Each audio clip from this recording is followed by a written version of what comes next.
Появились первые случаи холодовых травм в республике за этот сезон. Ежегодно, по статистике, около 200 граждан получают обморожение различной степени тяжести. Как отмечают специалисты, отморозить части тела возможно уже при нулевой температуре. На сегодняшний день в ожоговый центр республиканской больницы номер 2 с признаками обморожения обратились 20 человек.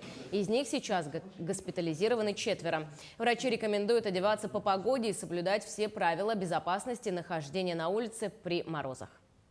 Если вдруг, например, пациент или прохожий где-нибудь замерз или находится на улице, да, или его обнаружили, первым делом его нужно отогреть, занести в помещение, в теплое. Ни в коем случае нельзя растирать пальцы кистей, если он отморозил, либо же нижние конечности, пальцы стоп. Первым делом ему нужно согреть его, окутать можно теплоизоляционный материал конечностей, и после этого вызвать уже скорую помощь, чтобы нам его привезли. Чем быстрее это сделают, тем есть шансы спасти отмороженного.